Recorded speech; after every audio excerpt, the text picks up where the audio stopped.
नमस्कार दर्शकों, आप देख रहे हैं बीएनआई लाइव न्यूज, जहां मिलती हैं आपको ताजा, सरल और सटीक खबरें। आज है मंगलवार 4 नवंबर 2025 और हिंदू पंचांग के अनुसार आज है कार्तिक मास की शुक्ल पक्ष त्रयोदशी तिथि। आज का दिन धार्मिक दृष्टि से अत्यंत शुभ माना गया है। तो चलिए नजर डालते हैं आज की प्रमुख सुर्खियों पर। 4,788 रुपए कीमत वाला चैट जीपीटी गो सब्सक्रिप्शन अब फ्री। जानिए कैसे मिलेगा ये ऑफर। भारत के इंटरनेट यूजर्स के लिए आज बड़ी खुशखबरी। अब आप चैट जीपीटी गो का सब्सक्रिप्शन पूरे 1 साल के लिए बिल्कुल फ्री इस्तेमाल कर सकते हैं।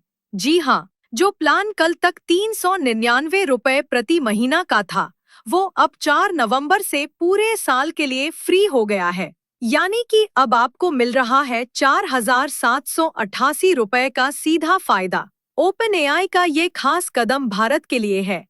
कंपनी का कहना है कि भारत उसका दूसरा सबसे बड़ा और सबसे तेजी से बढ़ने वाला मार्केट बन चुका है। अब बात करते हैं कि चैट जीपीटी गो में आपको क्या क्या मिलेगा। फ्री वर्जन के मुकाबले चैट की डेली लिमिट ज्यादा होगी, ज्यादा इमेज बना सकेंगे, एआई आपकी बातें लंबे समय तक याद रखेगा और ये चलता है नए GPT-5 मॉडल पर, जो अभी तक का सबसे एडवांस्ड एआई मॉडल है। इसका मतलब है कि अब आप बिना रुकावट घंटों चैट कर सकते हैं, ज्यादा इमेज जनरेट कर सकते हैं और पाएंगे एक और भी पर्सनलाइज्ड एक्सपीरियंस। अगर आप इस ऑफर का फायदा उठाना चाहते हैं तो बस ओपन एआई की ऑफिशियल वेबसाइट या ऐप पर जाएं, 4 नवंबर के बाद लॉगिन करें और अपनी लोकेशन इंडिया कंफर्म करें।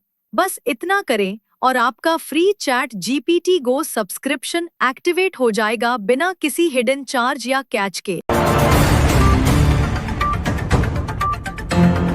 एयर टिकट बुकिंग के 48 घंटे तक फ्री कैंसिलेशन।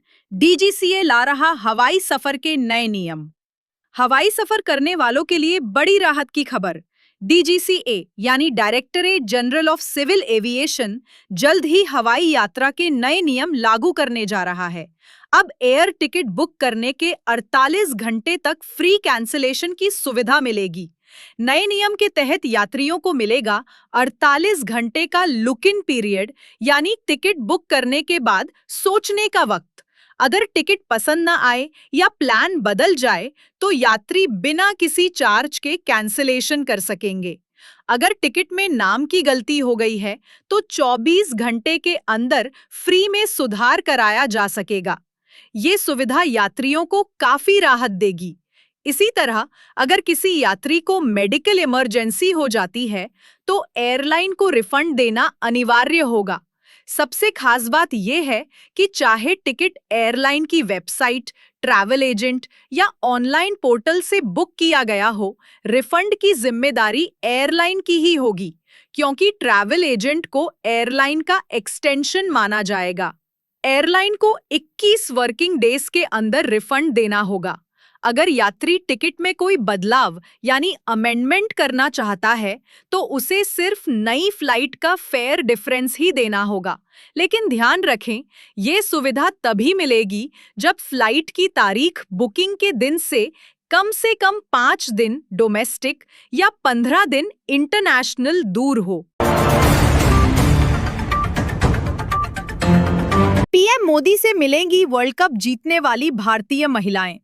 5 नवंबर को दिल्ली में संभावित मुलाकात। बीसीसीआई ने दिया 51 करोड़ का इनाम। भारतीय महिला क्रिकेट टीम ने इतिहास रच दिया है। हरमनप्रीत कौर की कप्तानी में भारत ने पहली बार विमेन्स वनडे वर्ल्ड कप जीतकर देश का नाम रोशन किया है। अब ये चैंपियन टीम प्रधानमंत्री नरेंद्र मोदी से मिलेगी। रिपोर्ट्स के मुताबिक मुलाकात 5 नवंबर को दिल्ली में होने की संभावना है। रविवार को नवी मुंबई के डीवाई पाटिल स्टेडियम में खेले गए फाइनल में भारत ने साउथ अफ्रीका को 52 रन से हराया। जीत के बाद पूरी टीम मुंबई से दिल्ली रवाना हो रही है। ऑलराउंडर दीप्ति शर्मा ने कहा, हम जल्द तय करेंगे कि पीएम मोदी को क्या गिफ्ट दें, शायद जर्सी या बैट। इस ऐतिहासिक जीत पर बीसीसीआई ने टीम को 51 करोड़ रुपए के इनाम का ऐलान किया है। बीसीसीआई अध्यक्ष मिथुन मनहास ने कहा कि भारतीय बेटियों ने हिम्मत, प्रतिभा और एकजुटता से देश का मान बढ़ाया है। अब पूरा देश इंतजार कर रहा है उस लम्हे का जब 5 नवंबर को पीएम मोदी इन चैंपियंस से मिलेंगे और भारत की नारी शक्ति को सलाम करेंगे। जेईई मेंस में नहीं मिलेगी कैलकुलेटर की सुविधा, एनटीए ने मानी गलती, 27 नवंबर तक होंगे आवेदन। जेईई मेंस की तैयारी कर रहे स्टूडेंट्स के लिए अहम खबर है। अब जेईई मेंस परीक्षा में कैलकुलेटर की सुविधा नहीं मिलेगी। एनटीए यानी नेशनल टेस्टिंग एजेंसी ने खुद माना है कि इंफॉर्मेशन बुलेटिन में गलती हुई थी। एनटीए ने बयान जारी करते हुए कहा, जेईई मेंस 2026 के बुलेटिन में हुई गलती और इससे छात्रों को हुई असुविधा के लिए हमें खेद है। साथ ही छात्रों को सलाह दी गई है कि वे एनटीए की ऑफिशियल वेबसाइट से अपडेट किया गया बुलेटिन डाउनलोड कर ले ताकि किसी तरह की गलतफहमी न रहे। जेईई मेंस 2026 दो सेशंस में आयोजित होगा। पहला सेशन जनवरी 2026 में और दूसरा अप्रैल 2026 में। पहले सेशन के लिए एप्लीकेशन प्रोसेस शुरू हो चुका है और रजिस्ट्रेशन की आखिरी तारीख 27 नवंबर तय की गई है। छात्र jeimain.nta.nic.in पर जाकर आवेदन कर सकते हैं। तो अगर आप जेईई मेंस की तैयारी कर रहे हैं तो ध्यान रखें, इस बार परीक्षा में कोई कैलकुलेटर नहीं मिलेगा, सब कुछ मैन्युअली करना होगा। सोना 861 रुपए गिरकर 1,20,000 रुपए प्रति 10 ग्राम हुआ। चांदी 3,500 रुपए फिसलकर 1,46,000 रुपए किलो। इस साल सोना 40,754 और चांदी 59,783 महंगी हुई। सोने चांदी के दामों में आज फिर गिरावट देखने को मिली है। दिल्ली बुलियन मार्केट में सोना 861 रुपए सस्ता होकर 1,19,916 रुपए प्रति 10 ग्राम पर आ गया है। वहीं चांदी 3,500 रुपए गिरकर 1,45,800 रुपए प्रति किलो बिक रही है। हालांकि साल भर के हिसाब से देखें तो सोना और चांदी दोनों की कीमतें अब भी रिकॉर्ड बढ़त पर है। 31 दिसंबर 2024 को 10 ग्राम 24 कैरेट सोना 76,162 रुपए का था, जो अब बढ़कर 1,19,916 रुपए तक पहुंच चुका है। यानी इस साल अब तक सोना 43,754 रुपए महंगा हुआ है। इसी तरह चांदी की बात करें तो 31 दिसंबर 2024 को 1 किलो चांदी 86,017 रुपए की थी, जो अब 1,45,800 रुपए पर पहुंच गई है। यानी इस साल 59,783 रुपए का उछाल। जानकारों का कहना है कि वैश्विक बाजार में डॉलर इंडेक्स और ब्याज दरों में उतार चढ़ाव की वजह से सोने चांदी की कीमतों में हल्की गिरावट आई है, लेकिन लंबी अवधि में कीमतें ऊंचे स्तर पर बनी रह सकती हैं। 8वें वेतन आयोग की शर्तों को औपचारिक मंजूरी 1 जनवरी 2026 से लागू होगा। 50 लाख से ज्यादा कर्मचारियों की सैलरी बढ़ेगी। केंद्र सरकार के कर्मचारियों के लिए बड़ी खबर। सरकार ने 8वें वेतन आयोग की शर्तों को औपचारिक मंजूरी दे दी है। नया वेतन आयोग 1 जनवरी 2026 से लागू होगा। इससे देश भर में 50 लाख से ज्यादा केंद्रीय कर्मचारियों और 70 लाख से अधिक पेंशनर्स को सीधा फायदा मिलेगा।